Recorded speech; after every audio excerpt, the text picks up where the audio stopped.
shortly.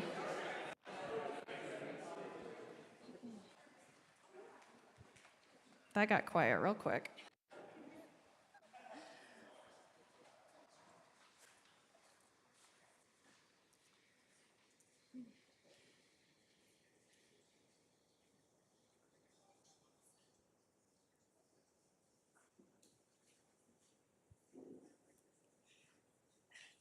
David, let me know when we're good on the live stream. Okay.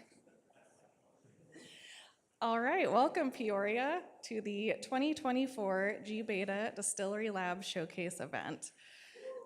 Yeah, I think that deserves a round of applause. This is where I get to brag about Peoria for a second. Take a look around. Our community shows up in a big way.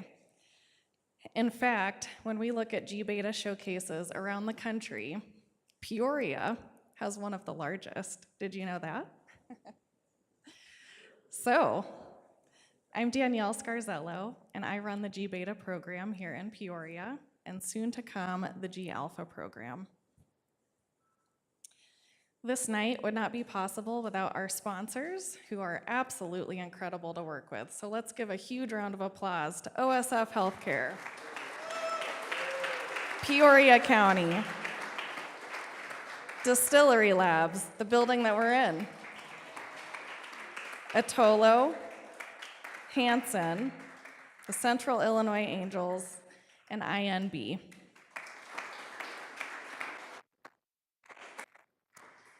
Our advisory group is a really talented pool of individuals that connect us to resources, funding, connections, and opportunity. So another big round of applause, please.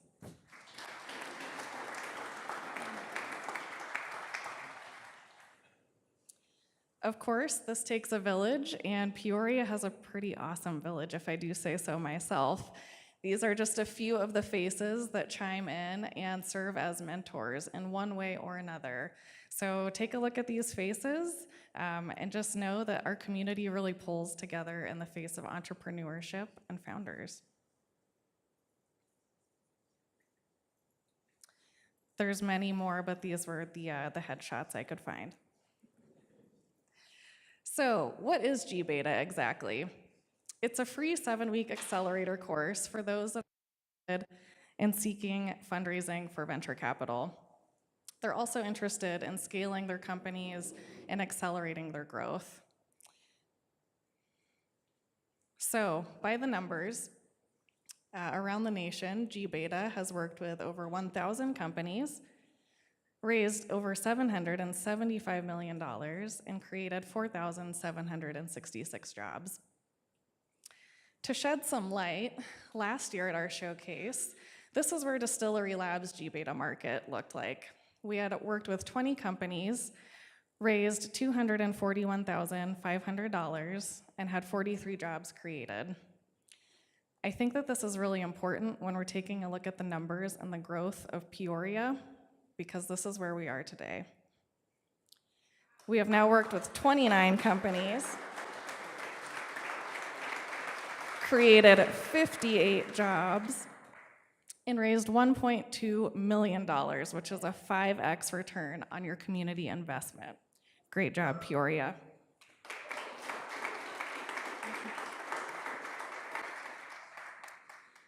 And these are just a few of the highlights. This is really the part that gets me excited about working and being in this space.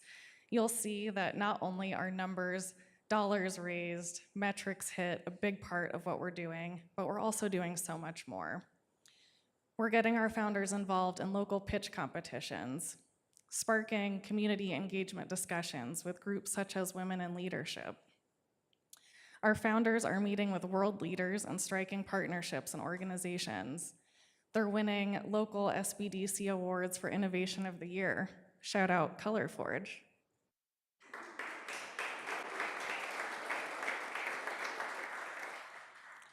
They're bringing their products to market. Shout out to Whoosh Ball.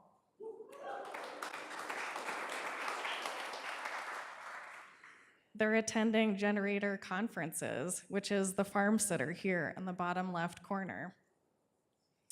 They're piloting their trials with organizations like the Central Illinois Living Laboratories, which is Drizzle, pictured here, bottom left, with the sunglasses on. And another cool update about Drizzle, she attended the Hy-Vee Opportunity Fund pitch competition in Kansas City tonight and won her category in tech and innovation and got $5,000.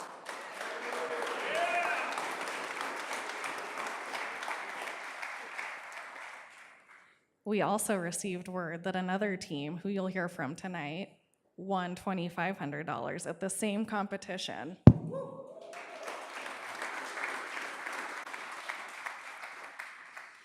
And maybe just for more context, that same Hy-Vee pitch competition had 15 finalists nationwide. 2 of them came out of gBETA in Peoria.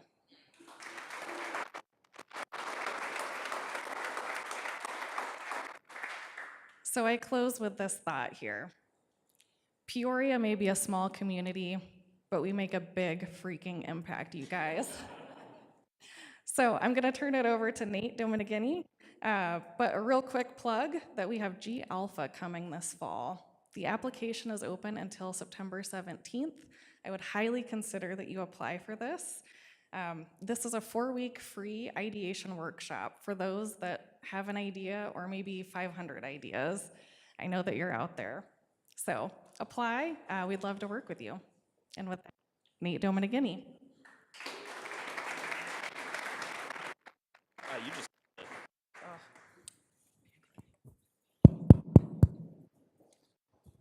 I gotta follow that up. Thanks, Danielle. Appreciate it. One more. This is awesome. This is so great to see. So I'll do a quick introduction. My name is Nate Dominigini. I'm the Associate VP of our gBETA product lines. We do these programs across the country, and I'll get to that here in just a moment. But so happy here. Of course, I am a Peorian, born and raised. Been here my entire life. I've attended Bradley University, and now it's just such an amazing opportunity, privilege, and experience to be a part of all of this. To be here today has been a much longer than the 3 years that I've been involved, an 8-year process to get this building complete. And to be here hosting a pitch night is an absolute dream. I'm gonna share one more dream. I just told the founder, where's Chad at? Chad, where you at? Raise your hand. I'm sorry to put you on the spot for a second. One of my big dreams back in year 1, when we ran our first cohort, was that by the 3rd year, we would have a founder up here that has had enough wins since the beginning of the program to be the keynote speaker. Tonight, that reality becomes true. So I'm so excited to have all of you here to see this. You're gonna hear some great stories from our founders. And remember, tonight is all about the founders. So I wanna give you all an okay and encouragement to get loud tonight. Seriously, after a pitch, after a big number comes up on their decks, we're here to support them. We're gonna support them long past this event tonight, and we'll provide updates to all of you as we do that. But I just want you all to have fun tonight. Just have fun. Okay, I'm here to really kind of talk about Generator. gBETA, of course, is a generator program. We've been in operation since 2012. And I want to give you a little sense of what this ecosystem is all about. Generator is a national venture firm and startup accelerator. So we're located not just across the country. We have roughly 35 markets around the US just with gBETA alone. That's not including our investment accelerators. But just last year, we started our expansion internationally. Early 2023, I ran our first program overseas for gBETA, hosting 5 Lebanese founders from the country, virtually. It was an interesting experience, having to get up pretty darn early to do all of that. But I've got a really neat story to share with all of you today, and we'll hear more about this as we go. One of those founders is going to be relocating here to Peoria.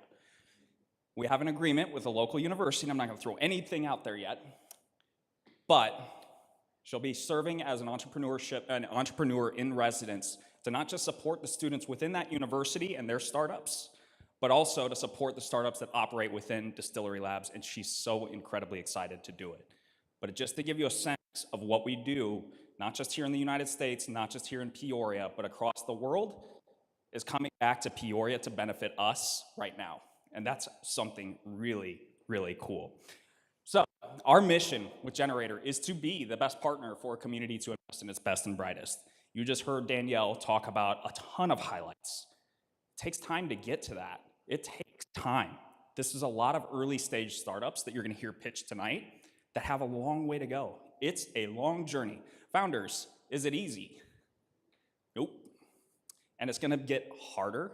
It's gonna be fun. It's gonna be exhausting. The thing they need more than anything in the world is your support and the support of the community that's here beyond. Our partners have already done that. We're here because of our partners. There is no gBETA here without OSF and Peoria County really leading the charge to get this type of programming here in our city. And we're killing it. And I can't thank them enough to bring us here, and we have plenty to go, but we have a lot of wins to celebrate tonight, and we want to continue to share these stories for the rest of the year, and from here on out, there's going to be plenty more wins to share. So what is Generator? Our flagship accelerator is a Generator Investment Accelerator.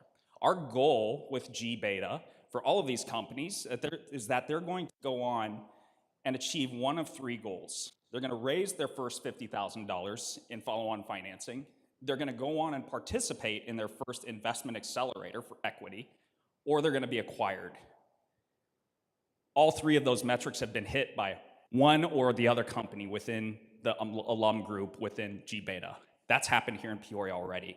We're going to see more of that happen, and we'll report out that, of course, we're going to brag about that. You'll see plenty of it. But that's really the see that these companies will do, and of course, you'll hear Chad talk a little bit about his experience with that here coming up. But we also, of course, offer our gBETA and our gAlpha accelerators. Of course, you know gBETA. Danielle hinted at the gAlpha program. The reason we're doing a gAlpha program is because we recognize over the past 3 years that there, of course, we select 5 companies to participate in each cohort. We do that intentionally. We want to be very concierge with our approach with the founders. We don't want to put them in front of a screen. We don't want them to just have classroom training and go on and do with it what they will. We want to be very intentional. We want to understand who these founders are, and we want to understand exactly what their needs are, so we can go out and create those introductions and get them in front of the people that they need to be in front of in order to scale. And that's the goal. That's what we're doing here. Along the way, as we do that, we're going to create jobs. But with gAlpha, we don't have to select just 5. Everybody gets to participate. Everybody gets a little piece of the Generator puzzle. And that's going to be awesome. They're part of the network. We're going to be able to introduce them to more mentors. And our hope is we will indicate companies will be future candidates for our gBETA accelerator that will then go on to go raise funds. So that gives you a little sense of our free accelerators. Our corporate programming is the reason we're here. Don't know if Kip's here. I think he had to go check out his son's football game. He might be back, but he's been a phenomenal support, along with the entire organization at OSF right across the street, and along with all of our partners here. But it was a meeting within our corporate innovation network where Kip met the founders of Generator, and that started the process of bringing us here. Our Skills Accelerator is our newest product line. Who's familiar with Microsoft, LinkedIn, upskilling? Has anybody heard of that? We partnered with Microsoft to offer this programming, much like an accelerator, but for career development. And we're already seeing great results. I won't dig into the numbers here today. We're talking about startups, but what's really neat is to see we're not just helping startups level up, we're helping individuals who want to shift careers or level up their career and get paid better. And that's going phenomenal. Finally, just like Distillery Labs, Generator believes in the mission of supporting creatives, artists, and entrepreneurs. They're all entrepreneurs in our mind, and we want to provide support behind them. We have art accelerators, we have music accelerators, along with our business and startup accelerators. So, if you want to learn more about this, please feel free to come up to me. I'll be out here, I'll be here all night, of course. Let me know if there's any way that I can connect you with our network, and I'll be happy to introduce you to that. So, of course, we're a venture capital firm. So I'm not going to get too deep into the numbers here, but I do want to tell the story of why is it important for us to have a link to venture capital outside of Peoria itself. Many of these founders here will probably find their first round of investing from an angel investor. An angel investor serves a very, very strong purpose in providing that very early stage capital, maybe before the company has ever made their first dollar. So it's very high risk and obviously very high reward. But that's what's going to be the kickstart to getting founders to go on and participate or seek that venture capital funding as they develop traction, which is the biggest word that we teach. It's the biggest component that we teach within our gBETA programming is traction. Traction is what gets an investor's attention. Why do you want the investor's attention? Why is the investor interested in an ROI? Duh, right? So they're looking for the best founders that can prove that they can sell reliably, they can sell at scale, and eventually go on to sell at margin. The startups you'll see here are here to go make their first dollar. They're looking to go sell. Some of them have already made their first sell, and now they're looking to go sell at scale, or sell reliably. Once they're out of our programming, we want them to go sell at scale. So that's the goal, is to put them in a position to go through that stage after stage of funding and find those opportunities to where they can go on and raise a Series A, a Series B, a Series C, and become a company much like what we see just straight down the road, natural fiber welding, which provides a very unique opportunity to disrupt a lot of markets. And it still takes time. Nothing is guaranteed in the world of startups. It's the riskiest place to do business. Still feel good? They're all phenomenal to take this step. To be able to go through an accelerator is a scary choice.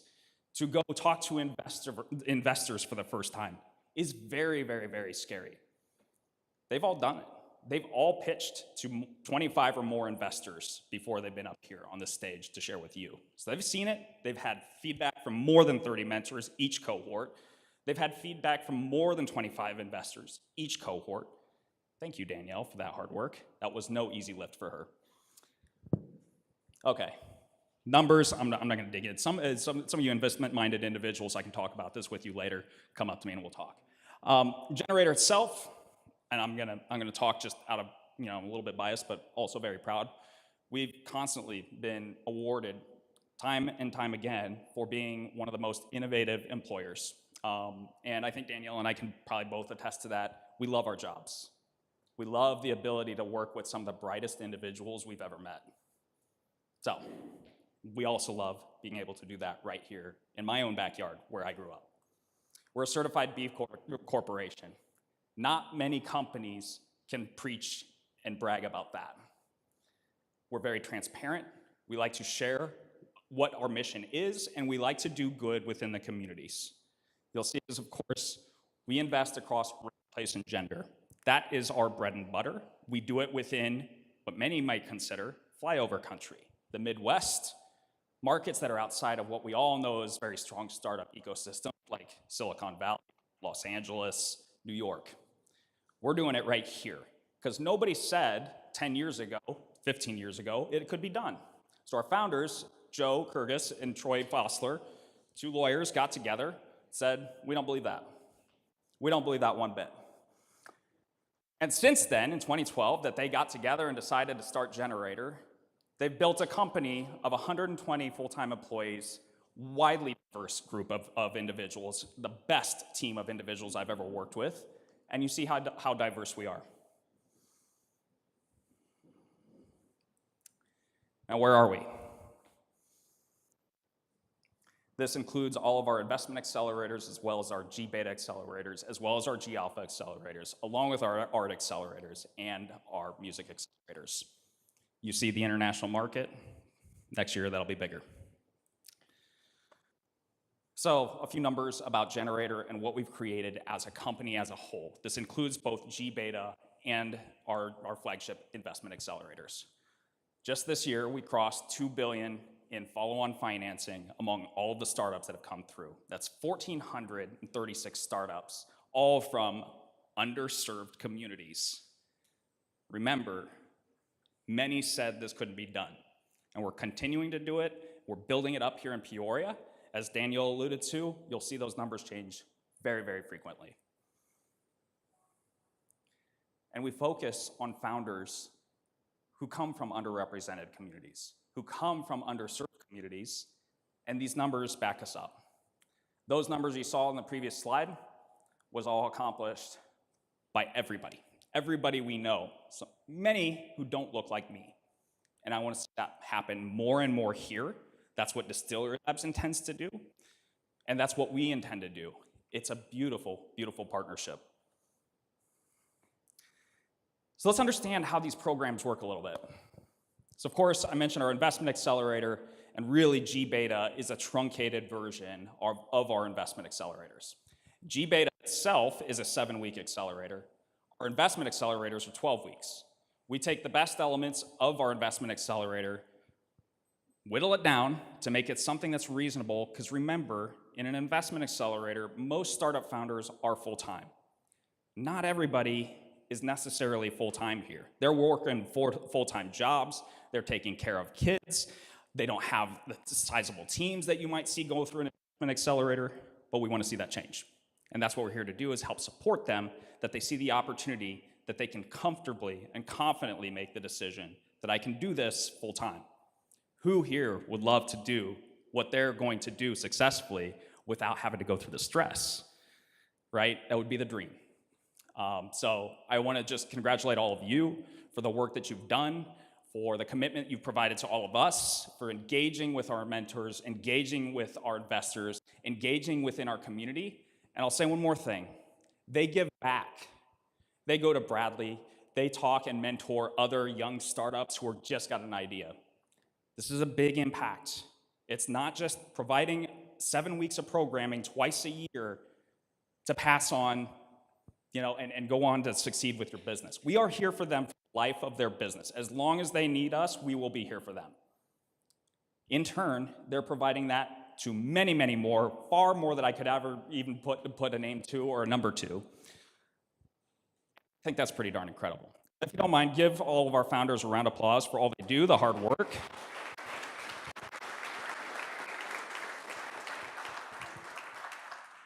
I get off track. The biggest element of our programming is the mentor swarm. It's very hard as a founder to find the right individuals and get access to individuals, as Danielle had mentioned, to be able to provide the level of advice and support that they need from individuals who've experienced it, they've done it before. You can't find that without a large network to support it. You can't find the type of advice that you need by yourself. You need help. It's hard. Most entrepreneurs are not individuals who are into business. They're technical. They understand, they're passionate about the problems they're solving. They may be an expert in that. They've never worked with business. So they need help. They need to understand, how does this work? They need to understand what risks are out there. They need to understand what opportunities are out there. And it's our job at gBETA Generator to introduce them to that. Of course, they then, at the end of the program, go on to pitch in an investor swarm. Sometimes we see, what we often say is we like to see our founders get nexted. Getting nexted means you had a great conversation with a mentor, you had a great conversation with an investor, and they said to the founder, I want to meet with you again. That's the biggest win a founder could ever hear. And it's a huge opportunity. Our founders get nexted all the time. I'm sure some of them may be talking about that in their pitches today. So I can't wait for you all to hear that. Okay, I'm not gonna read all this. I've talked enough. If you would like to learn more about our programming, please come up and talk to me, talk to Danielle. We'd be happy to get you introduced. We have programs that support every vertical in in a number of different regions. Remember, Peoria wants to provide you the best opportunity to succeed. So let us know how we can help introduce you to the right programming. In many cases, it's probably gonna be right here in Peoria. You don't have to go anywhere for it. And that's the way we'd like to keep it. I'll say thank you and I'll pass it on to Doug if he's ready, wherever he's at. But this is our team. Very, very proud of it, and very proud to and happy to introduce all of you to them. And thank you again for being here tonight. I'll pass it on to Doug.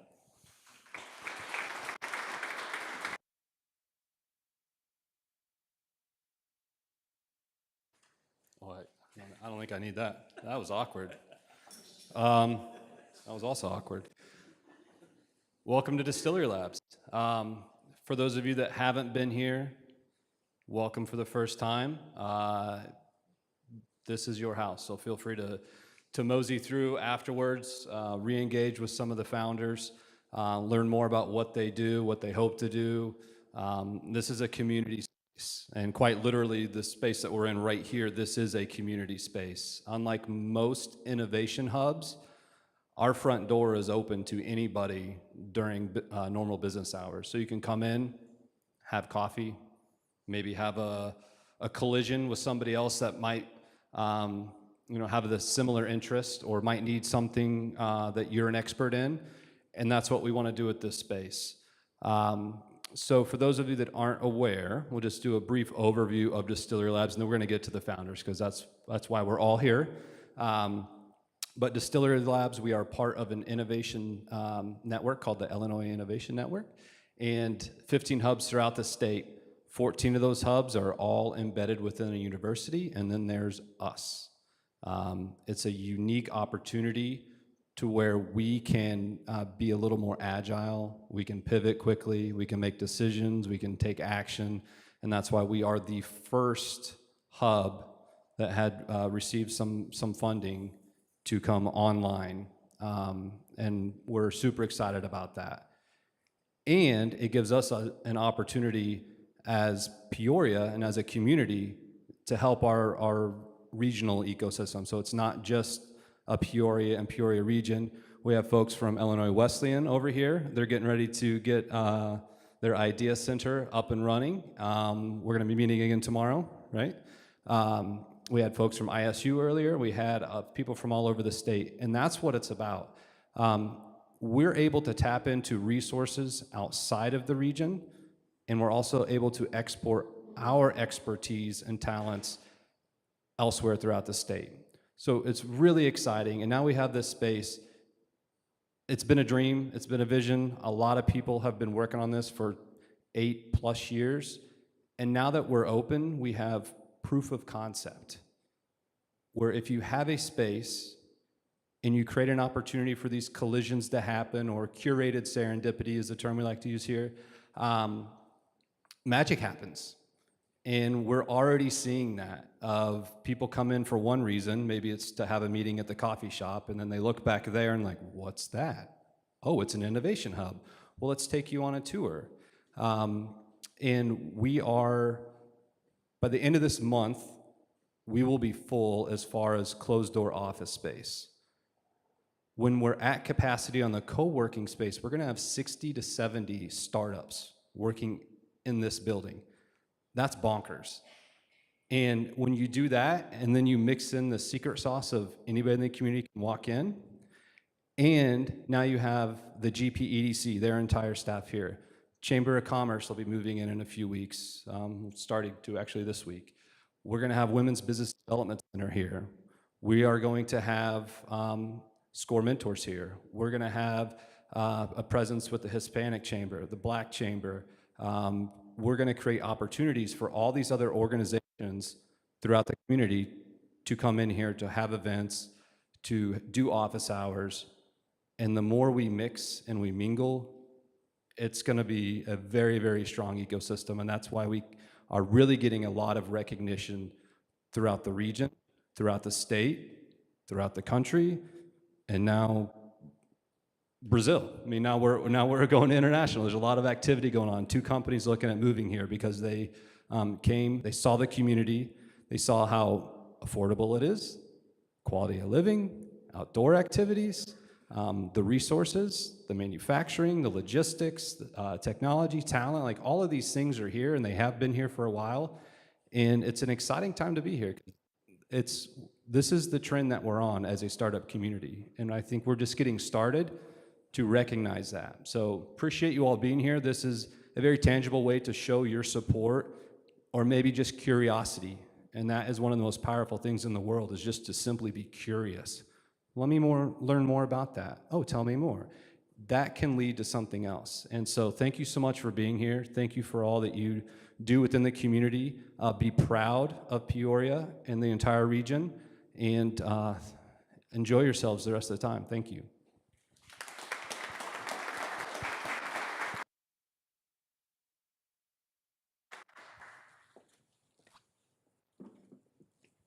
Well, thank you, Doug. Thank you, Nate. All right, who's ready for some pitches? All right. My first company that I'm happy to introduce is Ag Defense Systems. Rex Dyer, come on up.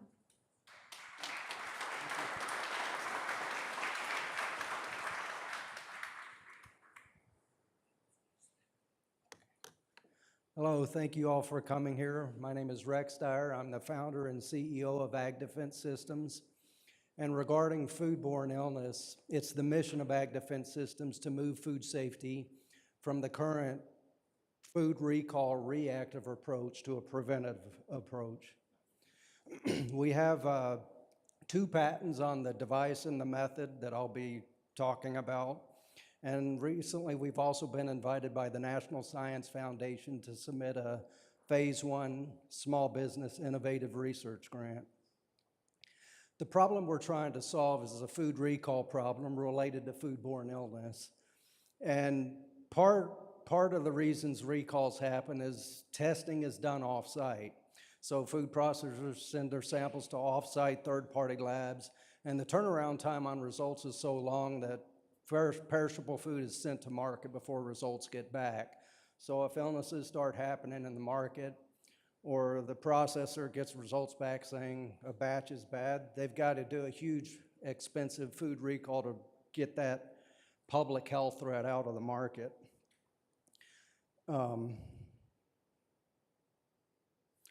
Here's some of the impacts of food recalls. It's estimated that one recall on average costs a food processor $10 million.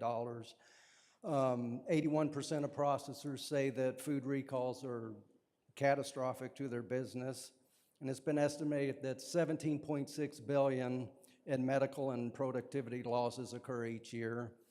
And there's 3,000 deaths, so it's a public health threat each year, and 25% of those deaths are kids, kids under 5 years of age. So the solution is to bring testing back into the processing plant. And to do that, you've got to make the testing technology very user-friendly and automated. And we're developing a technology we call the BioSage. And by testing in-house, food producers will be able to, in real time, cull contaminated food within the processing plant and only send clean food to market. This slide kind of shows the process we're building, and it's basically an integration of a sample preparation process and an analytical process. So if you look up at the top half of the slide, we use an instrument called a stomacher that's on the market. You put your sample in this instrument, and it basically removes any bacteria that's on that sample into a liquid solution. That liquid solution is then run through the instrument we're developing called the BioPrep. And this is an actual picture of the prototype I have. It's a garage-style prototype. We've tested it, it works. It's not great, but it's a proof of concept. But basically, this instrument takes that cell suspension, busts open the bacterial cells, and purifies the DNA out of those cells. That DNA is your analyte for another instrument that's on the market, which is a PCR machine, polymerase chain reaction. So that technology will tell you if any of that DNA belongs to a foodborne pathogen like E. coli, Salmonella, or Listeria. So ultimately what we want to do is integrate our BioPrep with the stomacher and PCR technology to create this BioSage. Our cells will involve both instrument and reagent cells of both the BioPrep sample preparation instrument and the BioSage. So for the BioPrep, that will be, of course, the first have. It's going out. And that will be marketed to third-party testing labs that currently do the testing for food processors. We think that that will increase their productivity, decrease the turnaround time on results. While we're selling that, we will be building the BioSage, and we want to market that to food processors. Secondary customers would include any industry that has a need to examine for microbial contamination. And some of these are huge markets. Just Homeland Security in and of itself is probably up towards $1 trillion. So I mentioned the SBIR market. We've submitted that. We will know about it next spring. And in developing this grant, I was able to secure some collaborations with some key players.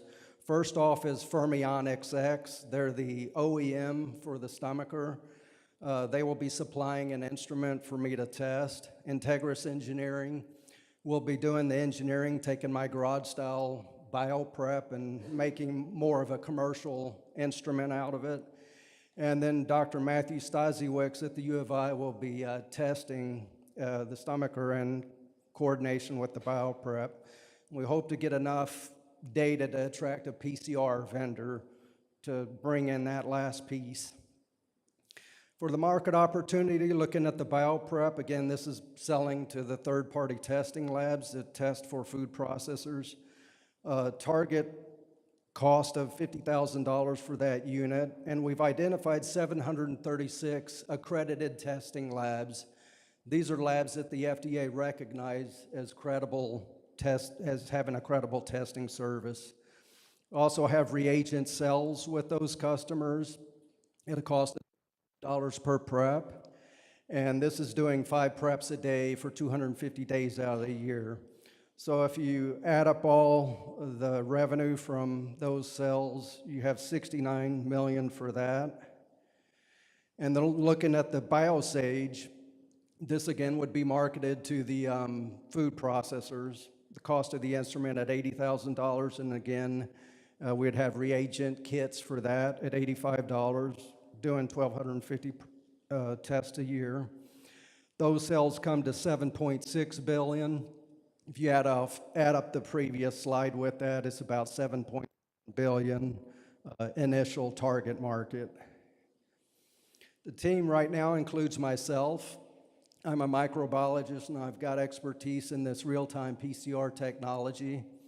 And I've also worked in academic, government, and industry settings. The president is a veterinarian, and she also has a PhD in pathology and toxicology, and she has a successful business.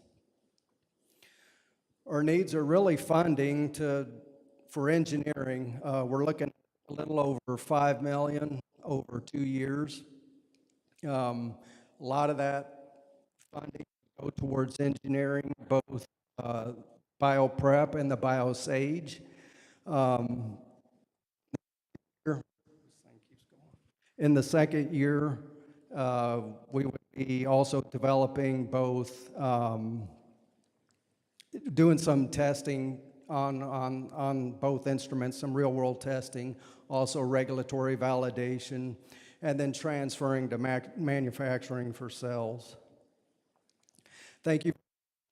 And my website, I don't know if it's on here. Let's see right here, agdefensesystems.com has this presentation and an executive summary for more information. Thank you.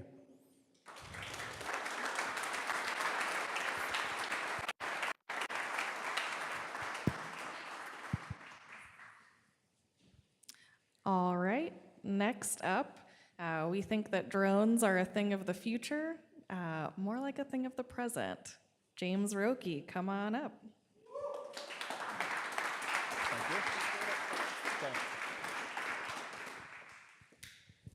Hello, everyone. My name is James Roque with RPS Spraying, and I'm here to show you how RPS Spraying is flying into the future by utilizing drones in the ag space. So what have we done so far? Well, so far we've done $70,000 in revenue. We've done over 100 different locations, as shown on the map, And we've had a 35% year-over-year growth in revenue, and we're projected to hit about 50% by the end of this year. So exactly what problem do we solve? Well, the problem that we address is the way traditionally chemicals are applied to fields, forest areas, wetland areas, pastures, you name it. Traditionally, there's kind of two ways. One is with a ground rig. So somebody hops in a sprayer and you drive through the field, right? The issue is that causes a lot of crop damage, soil compaction, and many other things. The other option then is an airplane or a helicopter. And the issue with those then is you've got poor coverage. So the edge of a field will never be applied due to risk of chemical drift. You've got neighbors that call, and as soon as you throw in trees or power lines, good luck flying that. So there's also the issue of limited access. Get a hilly terrain, places with wetlands or trees, and you won't get a ground rig or an airplane unit in there.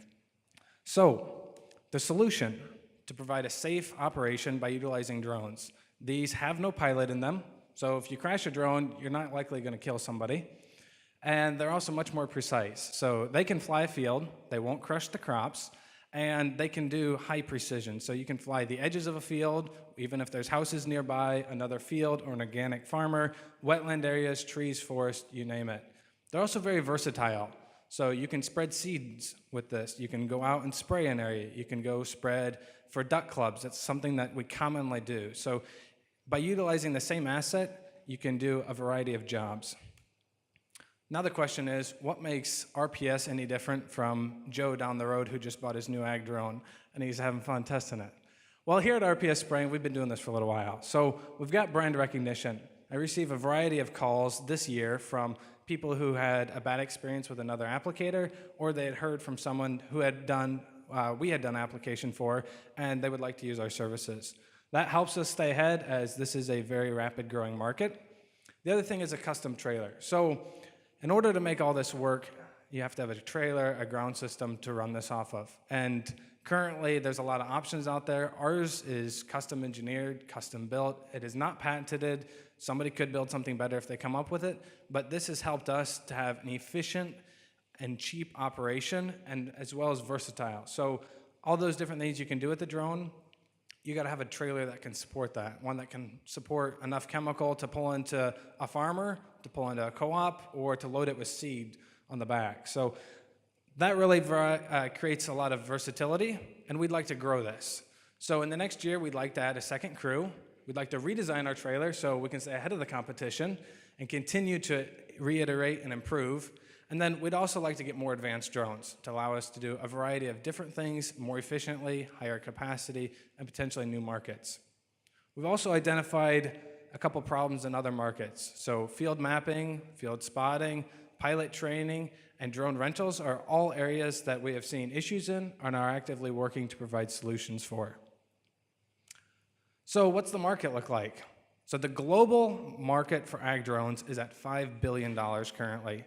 That's expected to grow to $24 billion over the next 8 years.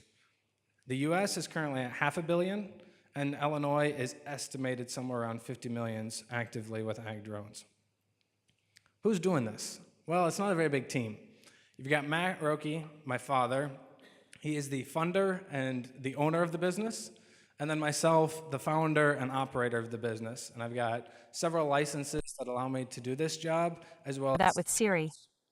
as well as 7 years of flying experience. Siri agrees. So my big ask to you, you all have a wide connection, a lot of people you know, a big network.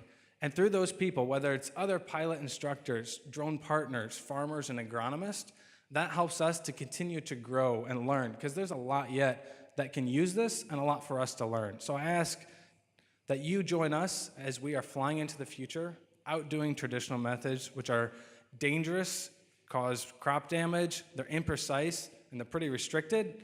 With RPS, we provide a safe, on-demand, precise solution that is very versatile. So I ask you to come up, talk to me, and I'd love to visit with you all later. Thank you very much.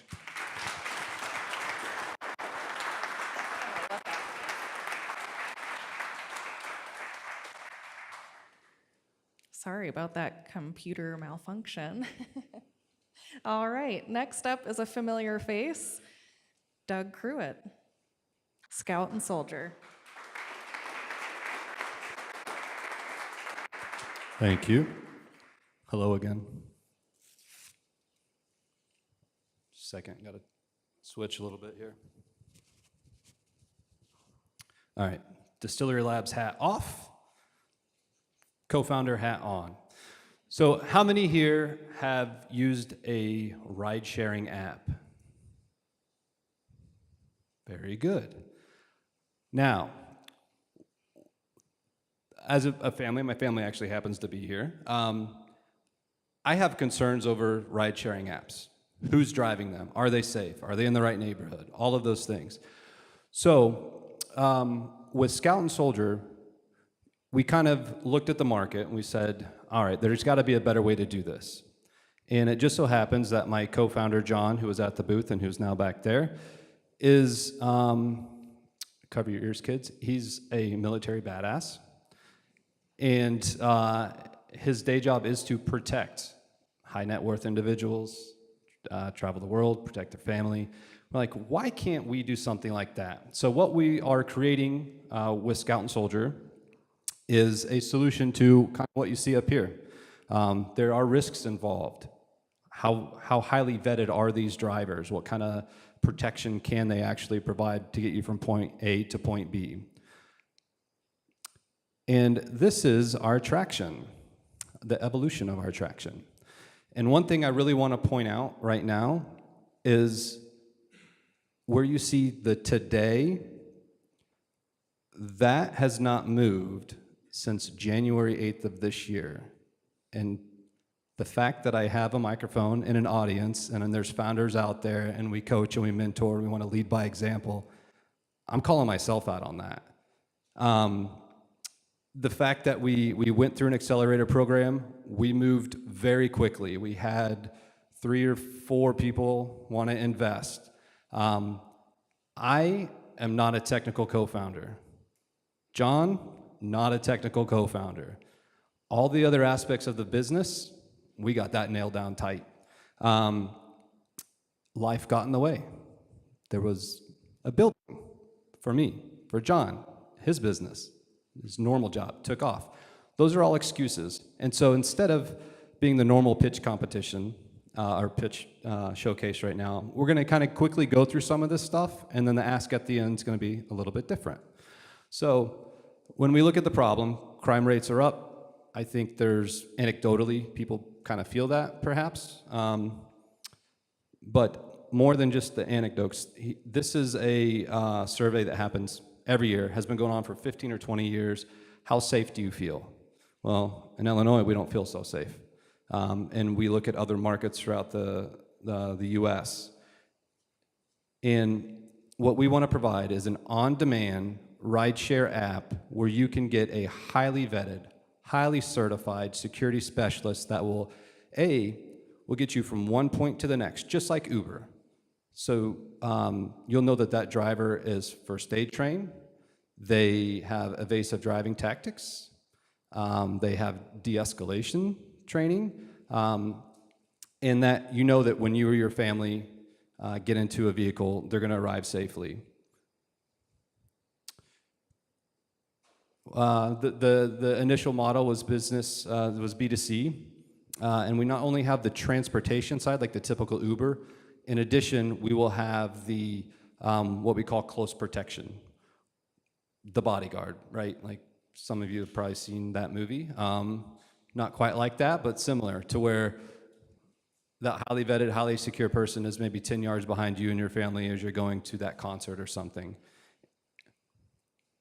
So total addressable market, what we're just gonna skip ahead here, 10 billion, is this is a strategy. So we're gonna go state by state. We wanna go to places where a lot of people travel to because you don't know those areas. So where do people go? Well, they wanna go conferences. So they're gonna go to Las Vegas, they're gonna go to Miami, they're gonna go New York, Houston. And that's where we intend to go. So the team, you've met me twice now, I'm Doug. I'm the scout of Scout and Soldier.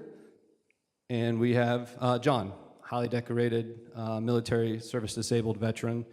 And our ask If you know anybody that builds apps, technical co-founder, we want you to come join us, and together we can build something great. And if you have any interest, please reach out to us. You know where to find me in this building. And we'd love to talk to you. So thank you so much.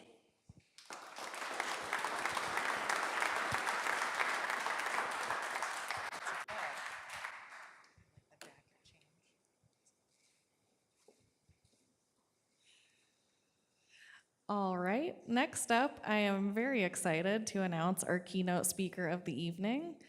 Nate had hinted that maybe he has been a familiar face before. Mr. Chad Udell, where are you?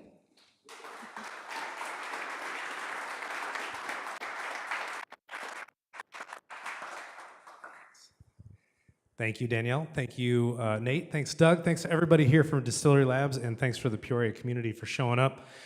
My name is Chad Udell. I am a co-founder, co-CEO at SparkLearn. We are Distillery Labs gBETA program cohort alum from 2022. And I'm here to share a little bit about what we've been up to as a result of the gBETA program, what we kind of learned through that, as well as some of the things that led up to it, if you will. So first and foremost, SparkLearn is a learning experience platform. Essentially, we deliver training primarily for mobile and on-the-go workers. Think of frontline workers, maybe they work in hospitality, maybe they're field technicians for utility workers or for utility companies.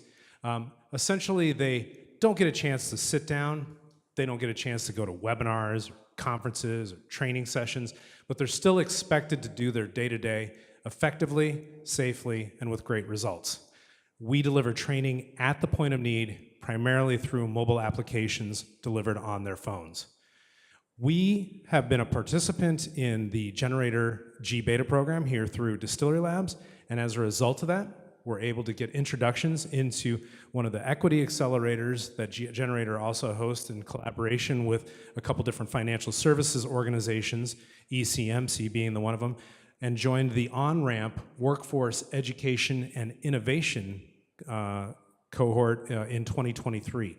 Been a fantastic program as a result, have met a lot of people, and have actually garnered some successful follow-on investment through our involvement in those programs. So, I mean, you want a cheerleader for Generator, for Beta, for everything that's going on here, come talk to me. I could talk to you for hours about the support, about the answers and the advice and the counsel and the invitations and the mentorship and the connections that I have gotten through the use of this network and continue to this very day. What happened really was an interesting story in the sense that I've been building applications since really the advent of the Apple App Store for a lot of big businesses. A lot of logos, a lot of companies that you would recognize. The first SparkLearn customer was actually a custom product developed for the Department of Homeland Security for training, specifically for task force officers through Customs and Border Patrol around the topic of human trafficking. So if you could think of anything more mobile than that, I don't know really what might be. For importance in mission and vision and values and why a product like that exists. They don't have cellular connections. They need training on the go. Important topics. You can't afford to make mistakes. Safety is a concern, right? After that, we were able to garner some success with a chance meeting through our friends now, great customers of ours at Milwaukee Tool, where we introduced them to our product, and they're like, "Are you sure this is a product?" It was really a bunch of bundled services that we kind of called a product. We were product curious, I guess, at that point. Fast forward a couple years, COVID happens, work is completely disrupted, training is completely upended. There is no chance of conferences. There are no training seminars going on. How do you get your employees to learn? We saw a huge opportunity and were able to take advantage of that, but we were constantly hitting a kind of a glass wall, a ceiling, if you will. It could be the fact that we're a small business and we're going up against some biggie bigs. It could be the fact that we're not in Silicon Valley. It could be the fact that we just know the right people. Ultimately, though, we found that we had to do something. We were entrepreneurs, we were bootstrapped, we were proud to be independent business people, myself and my two co-founders, as well as our engineering team, QA, and everything else. But finally, we found that the constraints that we were facing, being independent, being entrepreneurs, being here, being alone, being isolated, was outweighing, really the advantages of learning more. What's out there? How can we get some funding? How can we grow? How can we meet more people? We ultimately found out that is a shortage of resources, connections, and knowledge. I mean, as experienced as we were building up, we weren't necessarily astute when it came to things like investment, capital markets, understanding how any and all of that worked. Novices at best. I think I had read Crunchbase and thought that I was pretty smart.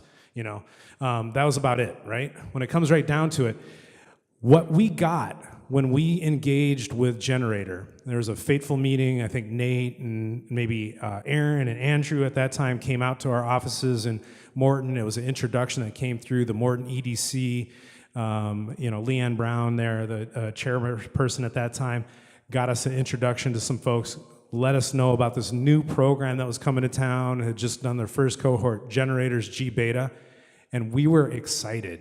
And mainly, what we were looking for was just any bit of information that would help us kind of break out of that box that were in. We found ourselves trapped in. And when we joined, when we brought ourselves with an open mind into Generator and participated in these cohort events like mentor sessions and networking and investor sessions and learning about what you needed in a presentation, we gained a ton of resources. We're still using a variation of the presentation pitch deck that we gained when we joined the Generator gBETA program. It's ebbed, it's flowed, it's got a couple slides that got added, it gets a couple things that gets pulled away, but by and large, it's there. Research, right? Understanding what's going on with capital markets. We gained so much knowledge there as well. Access to people that we would never have met, mentors, people that had been through this type of thing, and now, beautifully, access to this space, right? The serendipitous connections, the types of things that can happen. Ultimately, we also learned through Generator's gBETA program a good bit about how capital markets worked. I will definitely admit, the first time that we had that kickoff meeting down at the Nest, and Nate and at the time, I think it was Abby, popped up this deck and showed us how VCs work. Like, what does a $54 million fund actually mean? What are they looking for in a business? What does that mean from a returns perspective? How do they actually use this concept of managed risk to bring results for their investors on the other end of it? And what does that mean for you as a founder? You're not looking for a 2x growth, a 3x growth. They're looking for at least one, maybe two inside of a large fund to hit a 12 or a 20 or a 50x growth. They know 80 or 90% of the businesses in that particular fund are probably going to fail because businesses fail. But they're making those particular bets, and they level set that expectation. They help you gain the knowledge that you could get to pitch effectively, to handle your message, to handle your business, and grow those metrics to gain that traction that Nate brought up earlier tonight. That was just so important, to get that attention, to get nexted, to just get nexted to that next meeting, to get that next introduction, to get that next connection, because you never know. That could be the one that hits. That could be the one that strikes, that could make the deal every difference for you. And that's exactly what happened, actually, as the culmination of the Generator gBETA program. We were able to get some introductions to some folks through the On-Ramp Education, Workforce, and Innovation, which is a 4 equity investment accelerator. We went back and forth pitched to them, pitched to them, pitched to them, worked on our initial term sheets, things like that, got some stuff kind of in order. We thought we were smart. We thought we knew what we were doing. We got into there and we learned even more. What do you need to have an effective cap table? What do you need in order to bring advisors on? How do you constitute a board? How do you do that? I didn't know. That accelerator taught us, right? The first on-ramp investor swarm went in, I think I'd already pitched our business 25, maybe 30 times to different investors, a number of different VC groups. We got nexted a couple times, it was always no. By virtue of being affiliated with Generator, being basically a two-time participant at that point, having made our way through those selection processes, the first investor swarm, we were able to secure $100,000 in investment in that first meeting. Through the coaching. Yeah, thank you. Thank you very much. Through the coaching that we received through our colleagues at OnRamp. And I can't say enough. I mean, the folks at Generator have been awesome here locally, of course, but also you get access to that whole national network. Those folks up in Minneapolis through OnRamp, Moses and Danny, and then all the folks at ECMC, Eric, Steve, Tony, they've been amazing. They helped us structure our cap table so it was attractive to investors. They helped us understand what needed to be there and present in a term sheet so that we didn't get ripped off. You know, it's a lot.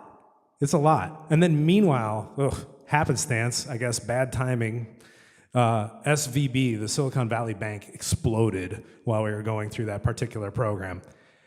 Even with that going on, our affiliation with the ASU GSV conference, where we got to see Kareem Abdul-Jabbar deliver a keynote about innovation, it was super cool and very, very enlightening and a lot of fun.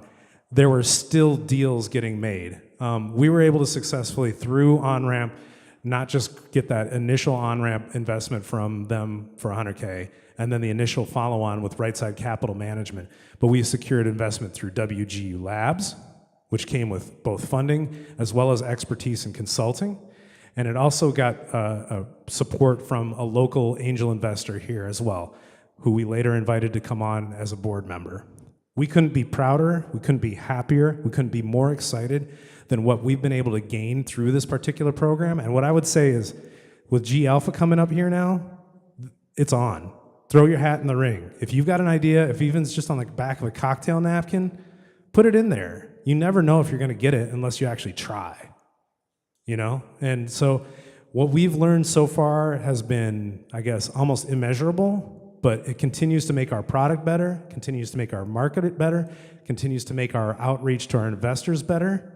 And we've learned so much. It's been pretty fantastic, and I can say unequivocally, I'd do it all over again. So thank you very much. I hope the rest of the pitches are just as good as the last ones have been. Thank you.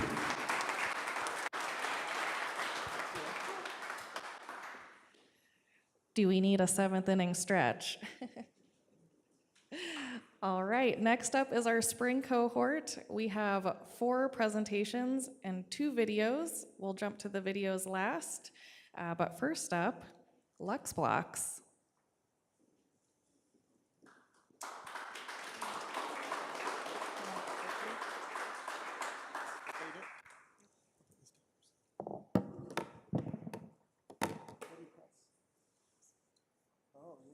Could you all hear me? Do I sound okay? How about you guys over there in the back row? Can you hear me? I'm a non-digital technology, so I'd rather just speak it. Does it sound okay to you? Okay, let's do it. I mean, that's a beautiful sound system, but you know. So I'm Mike the Chair, and I'm the co-creator of Lux Blocks, along with my wife Heather, who would have loved to be here today. She also enjoys being the new board member on WTVP, Great Public TV in Peoria. Lux Blocks is a US manufactured learning tool designed to teach real-world engineering and creativity through hands-on play. We believe Lux Blocks is the right tool at the right time. While we were sold the idea that digital technology would make us happier and smarter, we've often found the opposite to be true. What's most troubling is what it's done to our kids. We've all seen how children's creativity, spatial literacy, curiosity, self-confidence, mental health, and manual dexterity have plummeted, largely due to the overuse and overdependence on digital devices, or we may say pacifiers, both at home and at school. We have hands for a reason. There's something to be valued. If we don't use them, we lose something precious. One of the big takeaways of history is this: we make things. We make things with our hands. Denying children frequent hands-on activities is a terrible mistake. We created Lux Blocks to help rekindle hands-on creativity, curiosity, spatial intelligence, and help reverse this very reversible trend. And there's a really good reason why we believe we can make a difference. The trends can be reversed. 200 years ago, someone did just that. His name was Frederick Froebel. Not many people know about him, but he was a scientist, educator, and inventor, and he invented kindergarten. He filled it with learning tools. He created what he called the gifts. And these hands-on manipulatives were inspired by the best scientific knowledge of his time, 200 years ago. They had a profound and lasting impact on the children who played with them, producing some of the greatest minds of the 20th century, like Frank Lloyd Wright, Buckminster Fuller. And I can go on. Le Corbusier, Walter Gropius, Pablo Picasso, Albert Einstein, the Bauhaus movement, modern art. Froebel showed that when children are given the right tools and allowed to do the real work of children, which is play, they increase their chances of building on their brilliance and potential, becoming their best future selves. So Heather and I thought, what if we can create a learning tool based on the science of today? A learning tool that gives children access to the principles that govern our physical world and gives kids a fun and healthy alternative to this digital dystopia. Have I gotten dark enough for you? Here are some of the principles we put into Lux Blocks. I'm going to use some big words now, so bear with me. Lux Blocks operates on the min-max principle. Min, meaning a minimal inventory of the right parts, will yield a maximum diversity of the right outcomes. Living organisms being a perfect example of this principle. Lux Blocks teaches children the power of optimization, which is doing more with less, which is what engineers do. Lux Blocks can bend, fold, and morph into a variety of structures that are strong and lightweight. Lux Blocks is a kind of a mathematical clay, embedded with principles like synergy, corrugation, modularity, self-similarity, and fractal geometry. Yeah, we kind of scienced the shit out of the construction block. These blocks have taken us on a wild ride.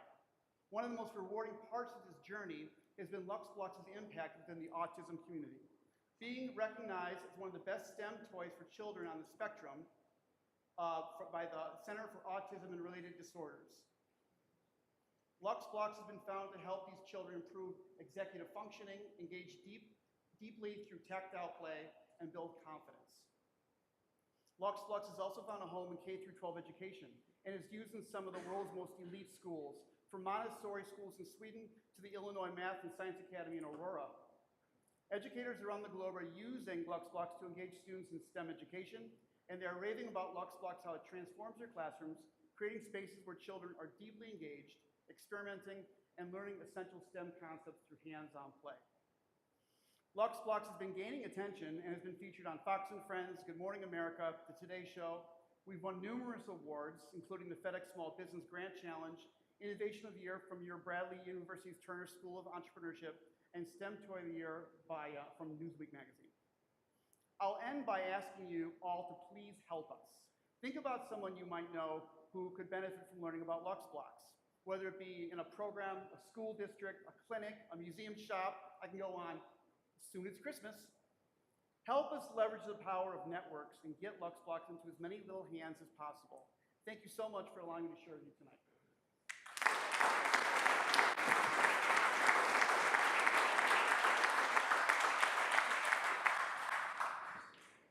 Thank you, Mike. Next up is Palzar, Julian Washington.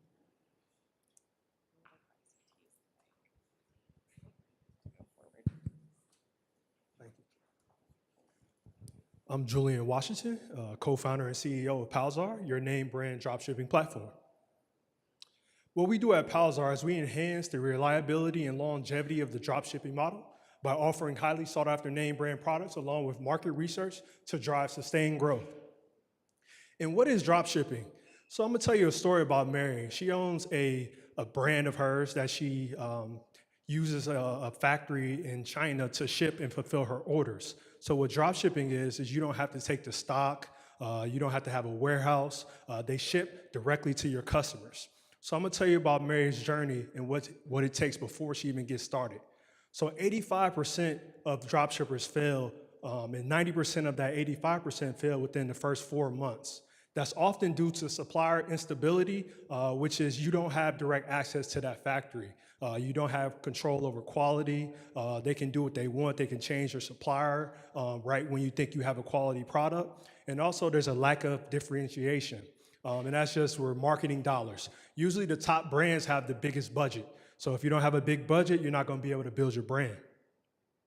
So now she's in it. She's been in it for about 18 months. She's put a lot of money into marketing, building her brand, but in 18 months, she's only been able to generate $1,000 in profit in 18 months. And most people don't have the time to even take that long to even generate $1,000.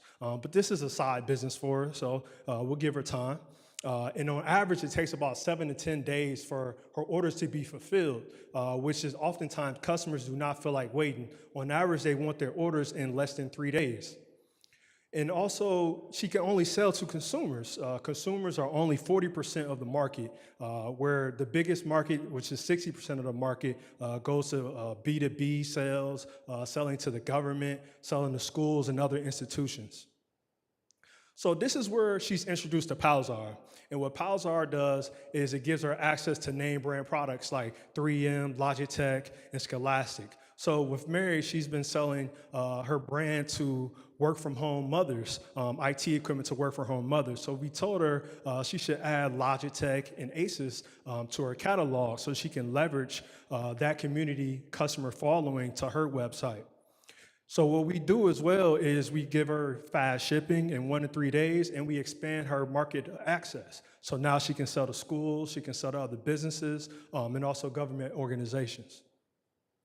So the real Palzar advantage comes in our marketplace research. So with name brand products, you also have access to product trends, demand, and pricing. So a lot of times on these marketplaces and online, we know exactly what price they're buying for, who they're buying from, and the quality they're buying from.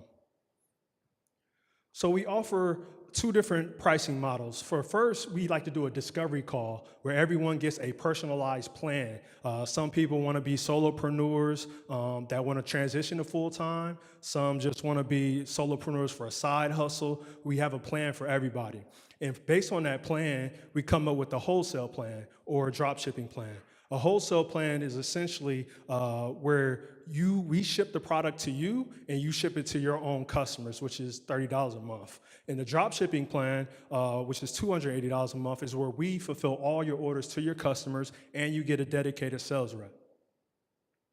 So our traction as of August 2004, we have 1 customer. They're listed about 10,000 products, which is about $650 in monthly recurring revenue, and that's generated $90,000 in dropship revenue for us. And we fulfilled over 1,000 orders for that customer as well. So just in 2024, we have averaged over 50% month-over-month growth, dropping down all the way from 7,000 now all the way to 90,000 like we did last month. But even last month, we had our first $100,000 month in wholesale revenue. So our market size, the total global dropshipping market is worth $150 billion. Then you have the US market, which is worth $70 billion. And our market, our obtainable market based on the products we carry, which are office products, IT equipment, office home facility supplies, we believe we can capture 10% of the US market, which is $7 billion, which includes also not only consumers, again, but B2B sales to government and also to other educational institutions. So our core team is a family team. I'm Julian Washington, CEO, of course. Hosea Washington is the COO, and Angela Washington is the CFO. And we have over 70 years of combined experience in our respective fields. So our current ask and what we're raising right now is $500,000, which 50% would just go to cost of goods sold. It costs to be able to fulfill orders. And actually, one of my main suppliers kicked us out of their warehouse, so we're in the middle of that right now. And also 20% will go to marketing, 20% to development, and 10% to staff and sales support. Again, I'm Julian Washington, co-founder and CEO, and your bizarre pal awaits. We got interest forms over there. Come talk to me or visit us at palzar.com, sign up for our newsletter, and thank you for coming out tonight.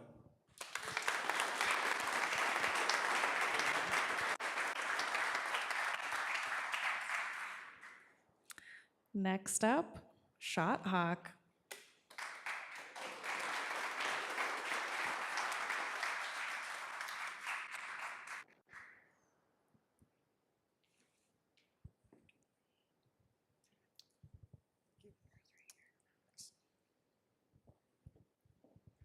All good. All right, I think it works. All right, I'm Brandon Johnson. I'm Nate Grove. And I'm Owen. And we're ShotHawk, the first responder to active threat situations. Now, today when you walked into this building, you likely weren't thinking about a devastating fire threatening your life.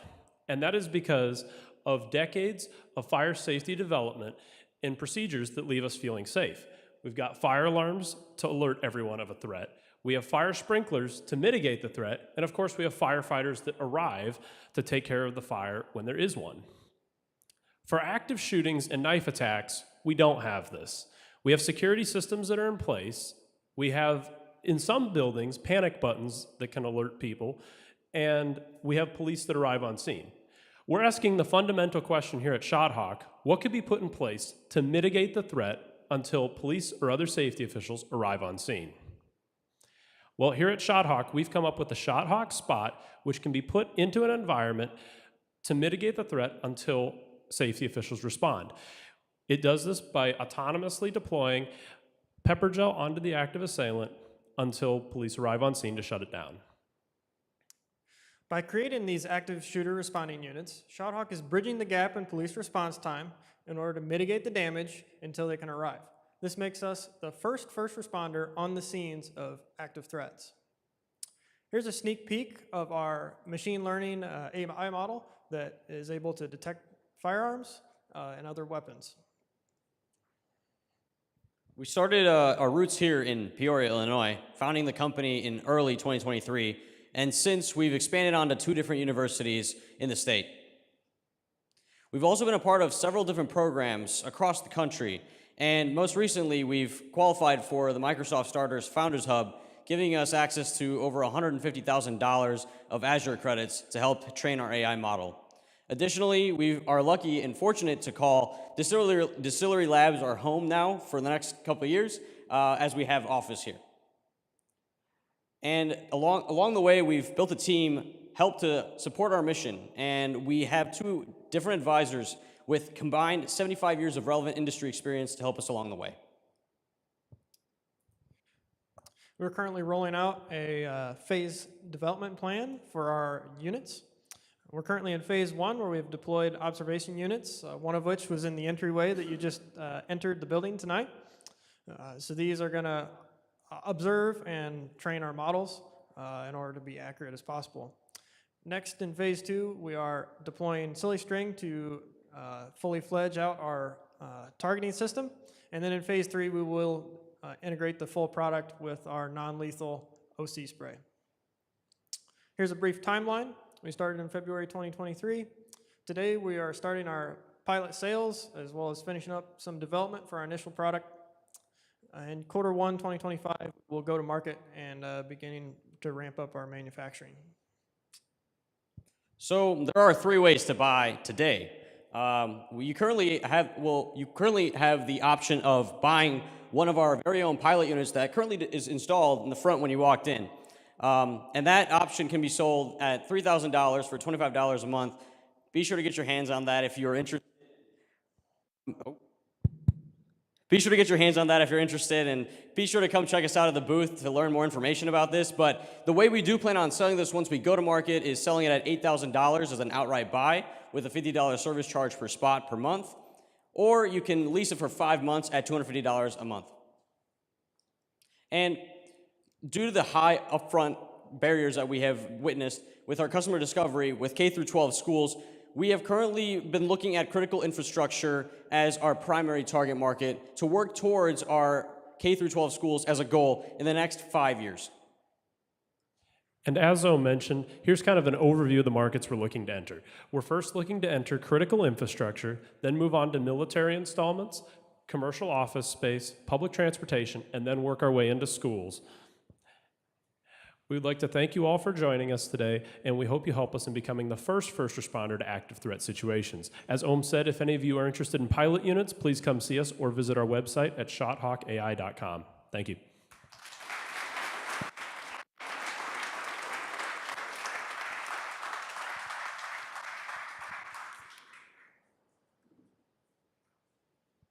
All right, next up is our last in-person pitch of the evening. Transme, welcome to the stage.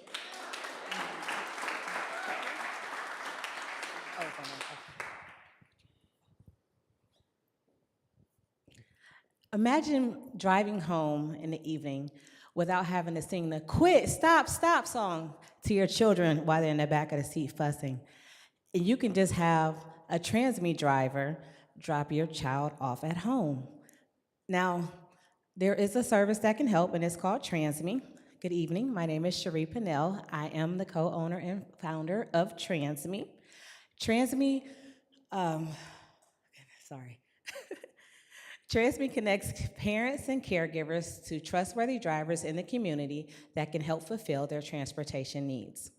We have Dr. Sakoni Reed, who has been bragging to her friends about how easy the app is to use and how satisfied she was with our service. We have also received a $5,000 grant from the city of Peoria. Currently, we are partnering with 2 local agencies, one of them being the Think Academy, who services our clientele. Now imagine this being your story. Imagine your boss saying that, complaining about you being late to work again, or having to choose between going to work to make more money or getting your child where they need to go. This was my story a few years ago. When my son was not able to get transportation to school, I was a school bus driver, and the school bus would not drop him off because he was literally 2 blocks out of the district. So that meant I had to drive home, take him to school, and then get back to work. I searched for a service that could help, and I couldn't find one. So I created one. And here are some of the qualifications that our drivers have to fulfill, such as they have to be able to pass a background check, they have to have a clean and clear vehicle, so forth and so on. Our onboarding process is very simple. You just simply download the app, create an account, answer a few questions, tell us your pickup and drop-off location, pay your fare, and Transme will be there. Now, what's the difference between Transme and other rideshare companies? Transme does background checks, not just nationwide, but locally. Transme also does drug screens on our drivers. And our drivers have car seat safety certifications, so you don't have to worry about that. We also know and love our drivers, so you don't have to worry about just some random person downloading the app and getting on there. And you can meet your driver and or at least get a bio of your driver, so you don't feel like a stranger is coming to pick up you or your child.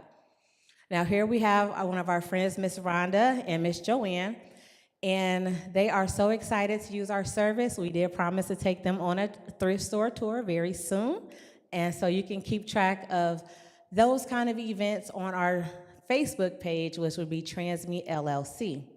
There are also a lot of people enjoying our services that we offer, such as transportation to and from school, doctor visits, and so much more. Currently, our revenue model is business to consumer. However, that is currently evolving to business to business.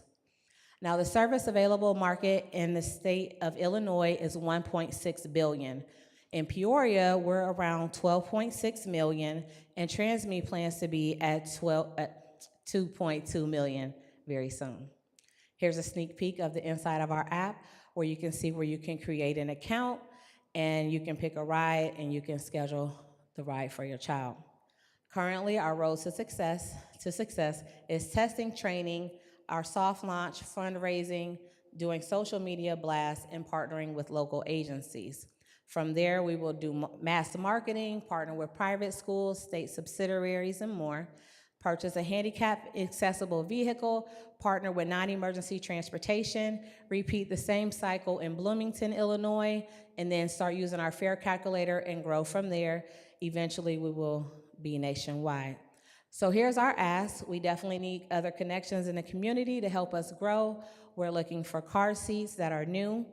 Download the app, use it, let us know what you think. We do value your feedback, so when we get ready to do our software updates, we can take those suggestions into consideration. We also are looking for drivers as well as riders and storage space locally so that our drivers can easily access the car seats that they will need, as well as operational funding. Why Transme? Why now? Because Transme has been there and we care about our community and we want to see our community grow. Thank you.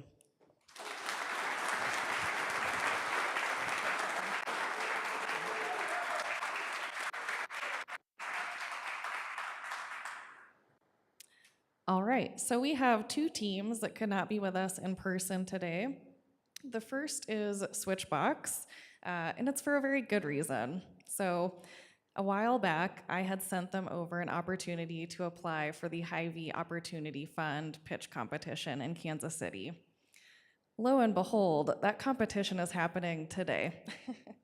They were one of the top 15 finalists to be selected, and they got some cash.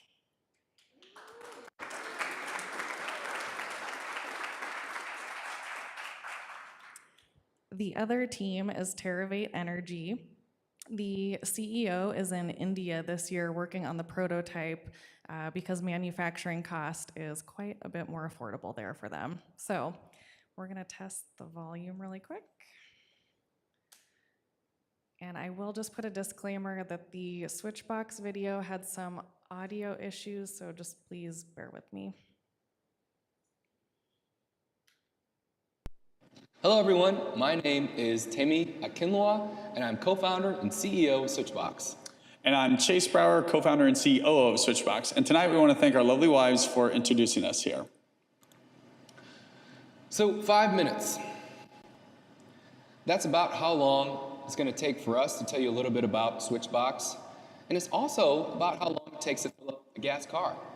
To go through a car wash can take about 7 minutes. To vacuum the inside of your car can take about 15 minutes, unless you got kids like ours, and it might take a little bit longer. But did you know that electric vehicle owners spend 27.5 minutes at the fastest chargers we have on the market?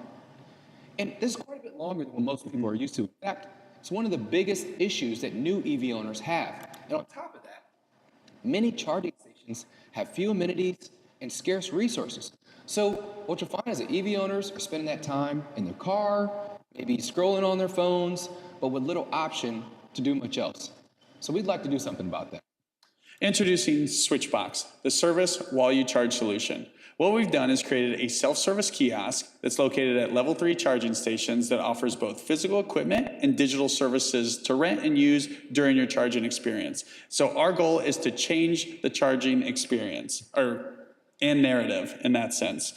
Because instead of people saying, I have to go charge, we want people to say, I'm going to go charge, because they need their backseat vacuum. They need the extra 2 pounds on their tire filled up. They need the windshield wiper alert on their smart vehicle to stop alerting them. They want to fill it up and also get a sandwich while you're doing it and get your battery filled as well too. And so utilizing current technology that's already out in the field, we've developed Switchbox Gen 1. And where we're at now is we've partnered with Lock It Go to really handle our digital platform. And then that's allowed us to create Gen 1 Switchbox, which is getting us to the point where we're ready to find our first site deployment. The system is very simple. stop, plug in, start your charge, and then go ahead and scan our QR code on the box itself. Scroll through our services, and then choose your service if any of them look right for you, and then click it, pay, and you're ready to go. Revenue model is very simple as well, based on a lot of research at the level 3 charging stations. We've kind of introduced this concept to understand our demographic and customer base, but $5 per rental, 2 rentals per hour. We're trying to be conservative with our numbers.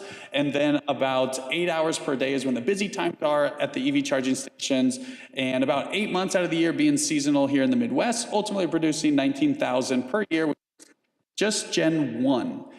And Tim, can you tell us a little bit more about where we're going after Gen 1? Yeah, absolutely, Chase. So in this first phase, we're very, very focused on validating our minimum viable product.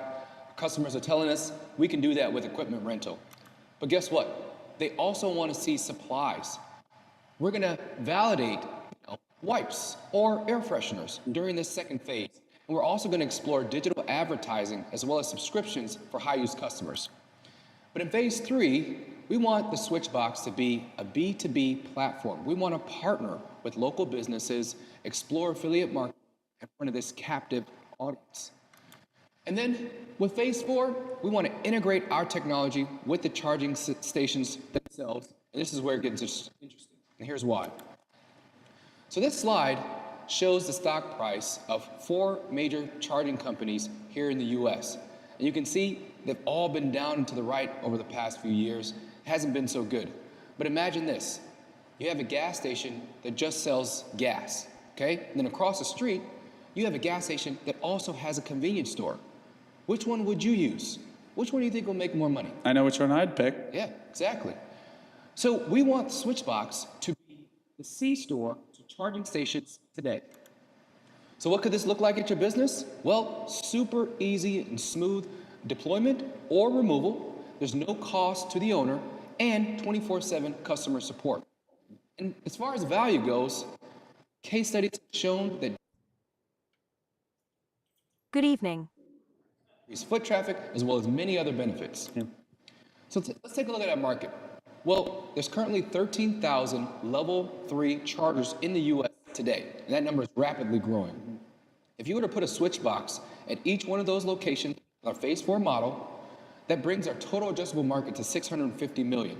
Now, just looking out to the end of next year, end of 2025, we're going to have well over 20,000 chargers, bringing our TAM to 1 billion. If you look globally, then it's over 3 billion at that point. Now, we've got a wide range of skill sets here, working with Fortune 500 companies, quite a few patents under our belt, businesses currently owned and operated in our community today. We're ready to take this the next stage. And so what we're looking for is a partner, possibly on the software side, where they can really help us develop our user interface as we expand and bring on more switch boxes and locations, and give us more, what would you say, just give us more versatility in the market itself for our customers. And then, or someone in the EV infrastructure realm themselves as well, because we know our bottleneck right now is getting sites, and the faster we can get in sites, even in pre-dev, the faster we can get to phase 4 and get this to about the 20,000 locations we're looking for. And that is Switchbox in a box. Thank you. Thank you.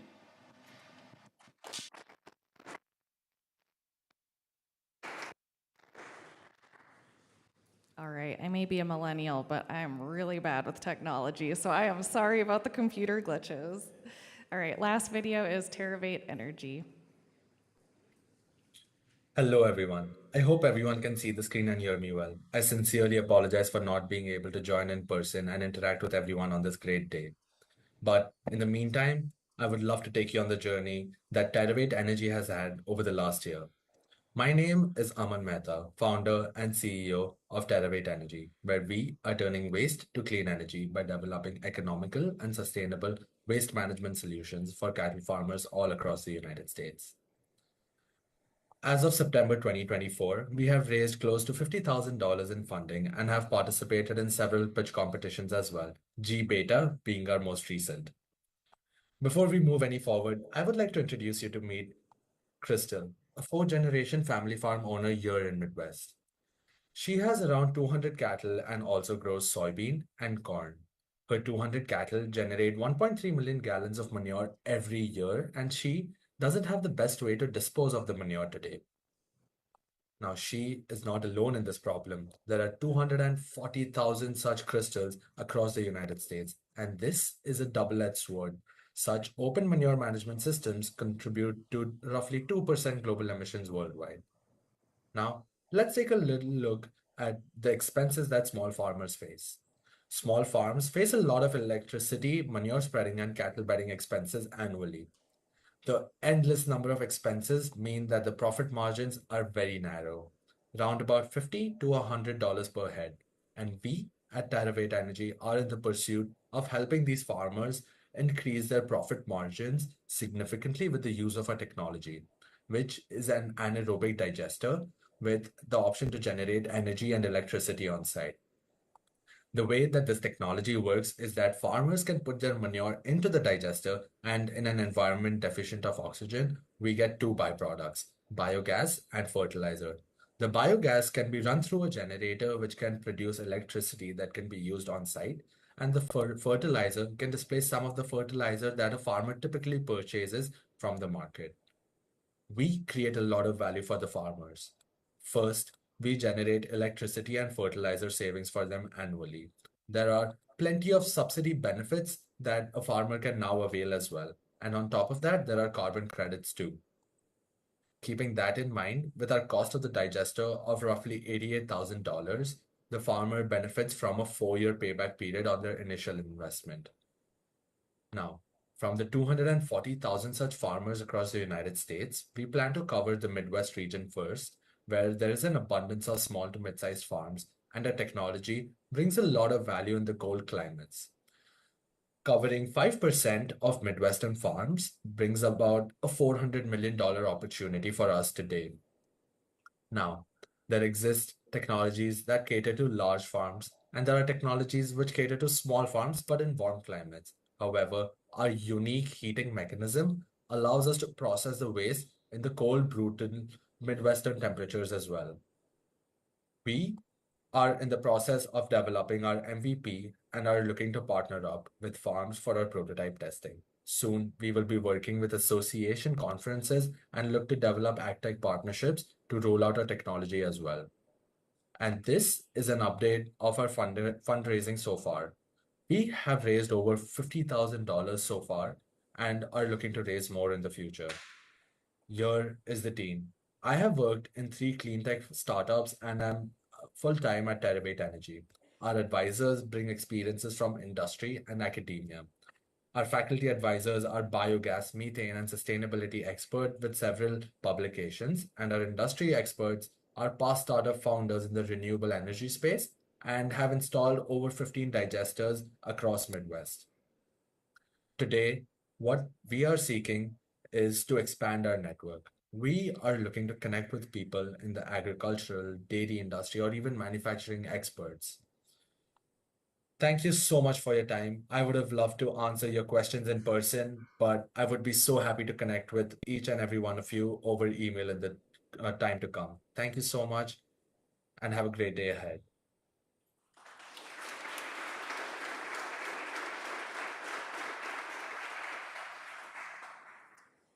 And that concludes our 2024 showcase.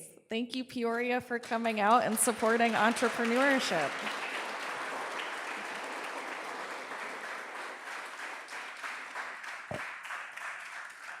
We still have plenty of appetizers, I believe, and the bar will remain open until 8 p.m. So feel free to mingle.